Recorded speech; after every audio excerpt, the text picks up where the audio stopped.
1월 1일에 미국에 계신 처가 부모님과 영상 통화를 했습니다. 한국을 떠난 지 오래되신 처가 부모님은 이미 미국 시민 사회의 일원이 되셨습니다. 그럼에도 불구하고 항상 마음의 고향이자 당신의 조국인 대한민국을 위해 가슴앓이를 하면서 기도하고 계십니다. 본향을 그리워하고 본국을 사랑하는 그 모습을 보면서 이것이 본향인 하나님의 나라를 그리워하고 사랑하는 지상의 그리스도인의 그 마음과 그 결이 같다라는 생각을 하게 되었습니다. 오늘은 주기도문의 두 번째 간구를 살펴보기를 원합니다. 두 번째 간구는 하나님의 나라를 구하는 기도입니다. 하나님 나라는 땅이 아닙니다. 국경으로 구분된 영토가 아닙니다. 하나님 나라에는 다른 의미가 있습니다. 예수님은 하나님의 나라는 볼 수 있게 임하는 것이 아니라 너희 안에 있다라고 말씀하셨습니다. 하나님 나라는 손으로 만지고 서류로 뗄 수 있는 물리적인 나라가 아닙니다. 하나님의 나라는 산소와 같습니다. 우리의 몸 속에도 있고 우리의 몸 바깥에도 있습니다. 하나님의 나라는 예수님의 주권이 나타나는 곳이라면 어디든 존재합니다. 하나님의 나라는 고양시와 파주시에도 있고 대한민국의 각 도시들과 일본, 요르단, 에티오피아와 같은 또 베트남과 같은 곳에도 있습니다. 하나님의 나라는 영적인 나라이기 때문에 어디에나 있을 수 있는 것이죠. 우리는 기도의 대상인 하나님 아버지께 아버지의 이름이 거룩히 여김을 받게 해달라고 간구하는 사람들입니다. 그렇게 하나님의 영광과 아버지의 친밀함을 경험한 우리들은 이제 하나님의 그것이 알려지고 퍼져서 모두에게 공유되기를 바라는 소원을 갖게 됩니다. 그것이 주기도문의 두 번째 간구가 됩니다. 오늘은 하나님 나라의 도래를 구하는 그 기도에 대해 함께 살펴보기를 원합니다. 그리고 하나님 나라를 소망하고 그 기도대로 살기로 결단하는 우리가 되기를 원합니다. 첫째로 하나님의 나라를 구하는 것은 내 나라를 끝내겠다라는 기도입니다. 마음을 뜻하는 영어 단어는 헐테이죠. 그 첫 글자 H는 어떻습니까? 마치 의자의 모양과 닮았습니다. 우리의 마음 중심에는 각각의 왕좌가 있습니다. 의자가 있습니다. 모든 자연인들은 예외 없이 자신의 왕좌에 앉아서 자기 인생의 왕 노릇을 합니다.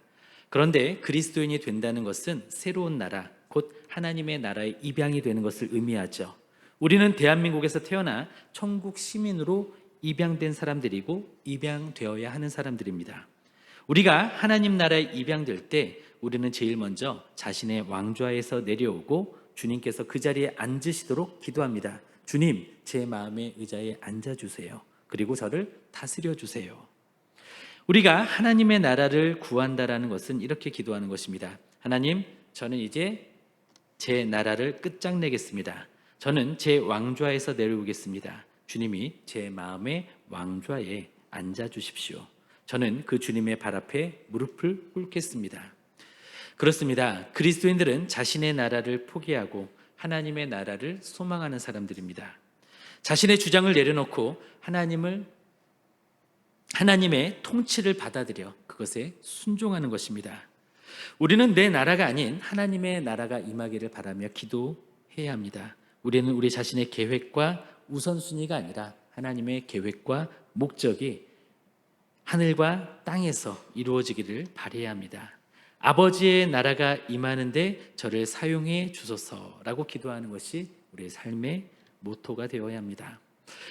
우리 자신에게 필요한 것과 소원을 생각하기 이전에 하나님의 이름이 모든 것 위에 영화로워지고 높임을 받을 수 있게 하기 위해 우리 속에 하나님의 나라가 임하기를 열망해야 합니다. 하나님의 나라를 구하는 우리는 먼저 나의 나라를 끝장내고 하나님의 나라가 임하도록 구하기를 원합니다. 우리의 삶에, 내 삶에 하나님의 나라가 이루어지도록 기도하기를 원합니다. 하나님의 나라를 구하는 기도는 자신의 삶의 전 영역에서 예수님의 주권이 이루어지기를 바라는 기도입니다. 우리 삶 속에는 예수님의 주권에 아직 완전히 굴복하지 않은 영역들이 있을 겁니다. 그래서 우리는 예수님께서 우리의 삶과 마음을 다스려 주시도록 기도해야 합니다. 그리고 이 기도는 기원이라기보다는 결단이 되어야 합니다. 한번 저를 따라해서 기도해 주실까요? 제가 먼저 선창하면 따라해 주시기 바랍니다. 주님, 저는 가정이나 교회에서, 학교나 직장에서, 모든 삶의 영역에서 하나님 나라의 백성으로 살겠습니다. 하나님 나라의 증인이 되겠습니다. 아멘. 예. 둘째로, 하나님의 나라를 구하는 것은 한 영혼을 위한 기도인 것입니다. 하나님의 영광에 매료되면 하나님의 나라를 구하게 됩니다. 그래서 하나님의 이름이 거룩히 여김을 받게 해달라고 기도한 다음에는 하나님의 나라가 임하기를 사모하고 그것을 구하는 것이죠. 그것은 나에게서 시작해서 너에게로 확장이 됩니다. 사복음서에서 의미하는 나라는 무엇일까요? 그것은 지리적인 영역이 아니라 하나님의 통치가 임하는 영역입니다. 하나님의 나라가 임하기를 바라는 기도는 하나님의 통치권이, 하나님의 통제권이 확장되기를 구하는 것입니다. 그리고 그것을 다르게 말하면 복음의 확장을 위한 기도가 되는 것입니다. 그렇기 때문에 하나님의 나라를 구하는 이 기도는 전도하겠다라는 기도인 것이죠. 이것은 하나님을 믿지 않는 사람들을 위해 하는 기도가 되는 것입니다. 하나님, 하나님의 나라가 그분에게도 임하게 해주십시오. 그분이 예수 그리스도를 주님으로 영접하고 하나님의 나라를 보게 해주십시오. 이렇게 기도하고 복음을 증거하는 것이 바로 하나님의 나라를 구하는 것입니다. 셋째로, 하나님의 나라를 구하는 것은 세상을 위한 기도입니다. 이 기도는 세상을 위한 중보기도가 됩니다. 하나님 나라의 시민들이 더 많아져서 세상이 좀 더 하나님 나라의 모습에 가까워지도록 기도하는 것입니다. 하나님 나라는 그분의 다스림을 가리킵니다. 그 다스림은 예수님과 함께 세상에 임했습니다. 하나님 나라가 임하도록 기도한다라는 것은 교회의 증거를 통해 사람들이 예수님께 복종함으로, 그리고 그 나라가 그렇게 해서 확장되는 것을 기도하는 것입니다. 그래서 그 나라가 성장하게 되고 예수님이 자신의 권세와 통치를 위해 영광 가운데서 다시 오시게 되실 때 그것이 곧 절정에 이르게 되는 것이죠. 이것을 구하는 것입니다.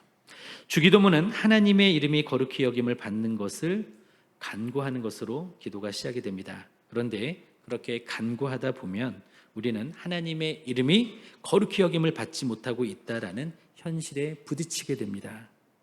세상은 하나님을 경외하지 않습니다. 도리어 하나님을 무시합니다. 그것은 바로 죄 때문인 것이죠. 하나님의 나라를 대적하는 사탄의 나라가 있기 때문입니다. 이 세상에는 세상의 신이 있고 어둠의 나라가 있습니다. 이 나라는 하나님과 하나님의 영광과 하나님의 영예를 대적하고 있습니다. 그래서 우리는 하나님의 나라가 임하시기를 기도해야 합니다. 이 요청에는 메시아께서 원수를 제압하시고 다스리셔서 하나님의 나라를 이 땅 가운데 하나님의 통치가 임하게 해달라고 하는 그 호소가 들어있습니다. 하나님의 나라는 하나님의 통치를 의미합니다. 그러므로 우리나라는 대한민국이 아니라 대한주국이 되면 좋겠습니다. 국가와 왕국의 가장 큰 차이는 바로 왕의 유무에 달려 있는데요. 나라의 주인이 누구인지를 표현하는 용어가 여러 가지가 있습니다. 왕국, 제국, 민국 등이 있죠. 제국은 황제의 나라라는 의미입니다. 민국은 국민의 나라를 의미합니다. 저는 여기에 주님의 나라라는 뜻의 주국을 표현하고 싶습니다. 이것은 없는 말이지만 우리는 이 혼란의 시기에도 대한주국이 되도록 기도하기를 원합니다. 그래서 이러한 일들이 오히려 전화위복이 되어서 하나님의 통치가 이 땅 가운데 이루어지기를 바라며 기도하기를 원합니다. 그리고 한 걸음 더 나아가서 복음으로 남북이 통일되기를 바라면서 기도하기를 원합니다. 그리고 더 나아가서 땅끝까지 복음을 전하는 대한주국이 되도록 함께 기도하기를 원합니다. 우리는 하나님의 통치가 이 나라에 이루어지도록 힘써야 합니다. 이것은 나라를 뒤엎자는 정치적인 선동이 아닙니다. 우리가 복음으로 변화된 사람이 되어서 국가와 사회에서 예수님을 주인으로 삼아 빛을 발하는 사람이 되고, 그리고 소금의 맛을 내는 사람이 되어서 이 나라를, 이 땅을 변화시키자는 것입니다.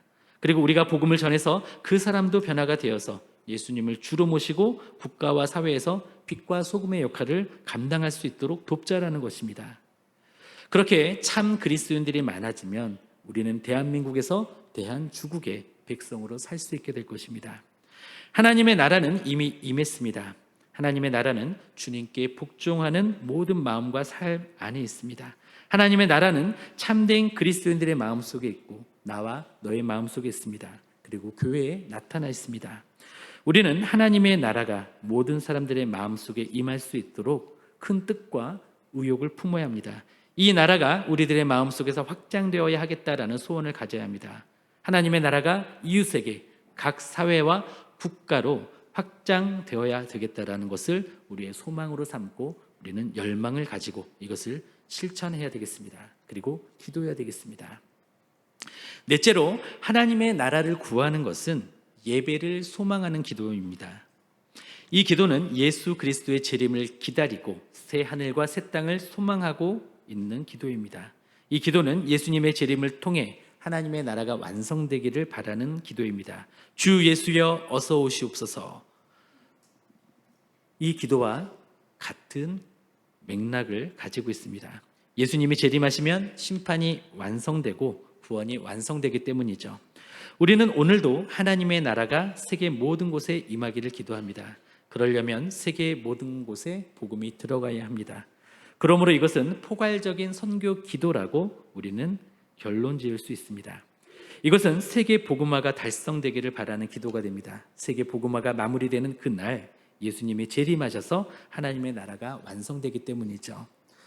그러나 하나님의 나라는 아직 충만한 모습으로 임하지는 않았습니다. 그래서 우리는 하나님의 나라가 환히 드러나게 되기를 소망하면서 이것을 기도하고 있는 것입니다. 한편 나라의 문제는요, 누구를 예배하느냐의 문제가 됩니다. 예수님께서는 세례 요한에게 세례를 받으시고 성령에 이끌려 광야로 가셨습니다. 그리고 40일 동안 금식하셨습니다. 그때 사탄이 나타나 예수님을 시험하죠. 그 시험 중에, 그 유혹 중에 하나가 바로 나라에 대한 것입니다. 사탄은 세계 만국을 보여주면서 나에게 절을 하면 영광과 권세를 주겠다라고 유혹을 합니다. 예수님께서는 사탄이 제시한 막대한 권력을 거부하셨습니다. 예수님은 세상 나라를 지배하는 것이 아니라 새로운 나라를 세우기 원하셨던 것입니다. 여기에서 우리가 주목할 것은 나라, 이것은 우리가 누구를 예배하느냐의 문제라는 것입니다. 이 나라의 일원이 된다는 것은 이 땅에서 우리가 누구의 다스림을 받으며 궁극적으로 누구의 뜻을 가장 중요하게 여길 것인가 하는 문제가 되는 것입니다. 그리고 우리는 왜 선교합니까? 그곳에 예배가 없기 때문에 선교를 합니다. 하나님의 주권을 인정하지 않고 하나님의 통치를 받아들이지 않는 그곳에 하나님의 주권과 하나님의 통치를 전하기 위해 우리는 선교를 합니다. 하나님의 주권과 하나님의 통치를 인정하는 것은 바로 예배에서 극명하게 나타납니다. 그리고 예배할 때 그들도 살고 그 나라도 살게 됩니다. 그리고 예배가 없는 땅끝까지 복음이 증거될 때 하나님의 통치에 감사하며 경축하는 예배 공동체가 그곳에서 나타날 때 예수님은 영광 중에 다시 오실 것입니다. 그리고 하나님의 나라는 완성될 것입니다. 그러므로 하나님의 나라가 임하시오며 라고 하는 이 기도는 선교적이고 미래지향적이고 종말론적입니다. 오늘 우리 교회는 다문화 예배가 시작되었습니다. 지금 2층 성가대실에서 다문화 예배를 드리고 있는 중입니다. 없었던 예배가 오늘 시작된 것이죠. 이 얼마나 기쁜 일입니까? 많은 기도와 관심을 부탁드립니다. 우리 교회에서 사용하는 소교리 문답반 교재에 보면 예수님의 초림과 재림에 대한 좋은 비유가 있습니다. 바로 D-Day와 V-Day라는 역사적인 사건을 예로 들고 있는데요. 1944년 6월 6일 미국, 영국, 캐나다 연합군이 프랑스 북부 해안 상륙작전을 성공하면서 독일군을 결정적으로 패배시키게 됩니다. 이 노르망디 상륙작전으로 인해서 연합군의 승리와 독일군의 패배가 결정되었습니다. 그래서 1944년 6월 6일을 D-Day라고 부릅니다. 그러나 이것으로 완전히 전쟁이 끝난 것은 아니었습니다. 1945년 5월 8일에야 비로소 전쟁이 종결되고 이 날은 유럽의 전승 기념일이 됩니다. 이 날을 V-Day, 승리의 날이라고 부릅니다. 그런데 이 D-Day와 V-Day 사이에는 약 1년의 기간이 있죠. 이 기간에 전쟁은 여전히 지속되었습니다. 어떤 때는 부분적인 전투에서 연합군이 독일군에게 패배하기도 했습니다. 그러나 전쟁의 승패는 이미 결정이 나 있었습니다. 결국 D-Day 공격으로 인해서 V-Day를 필연적으로 맞이할 수가 있었던 것입니다. 예수님의 초림과 재림의 관계가 바로 이와 같습니다. 예수님의 초림은 사탄의 나라에 치명타를 입힌 공격 개시일인 D-Day가 됩니다. 예수님의 재림은 승리가 완성되는 날 V-Day입니다. 그리고 예수님의 초림과 재림 사이에는 바로 교회의 시대라고 말할 수 있는데, 이 기간에는 우리가 의문을 가지고 있는 여러 가지 일들이 일어납니다. 죄와 죽음과 사탄이 여전히 남아있기 때문에 이 날에는 여전히 우리가 극복해야 될 것, 넘어서야 될 것, 또 싸워서 이겨야 될 것들이 남아 있습니다. 지금은 예수님의 초림으로 인해서 하나님의 나라가 이미 왔습니다. 그리고 예수님의 재림을 통해서 완성되는 그 나라가 아직 이루어지지 않았기 때문에 우리는 이미와 아직 사이에 있습니다. 이것을 교회의 시대라고 하는데, 이 교회의 시대 동안에 세상에는 여전히 죄와 죽음과 사탄의 활동이 왕성하게 보입니다. 심지어 예수님을 믿는 신자의 삶 속에도 그런 모습이 끊이지 않고 나타납니다. 그럼에도 이 교회 시대에는 희망의 시대, 기회의 시대인 것입니다. 교회 시대에는 이미 예수님의 초림으로 이루어진 하나님의 나라를 경험하는 시대가 됩니다. 동시에 앞으로 예수님의 재림으로 완성될 하나님의 나라를 미리 경험하는 시대이기도 합니다. 우리는 이 교회 시대에 복음을 전해야 합니다. 하나님의 나라를 선포해야 합니다. 이 기간은 부활의 승리와 사탄의 패배 소식을 전하는 기간입니다.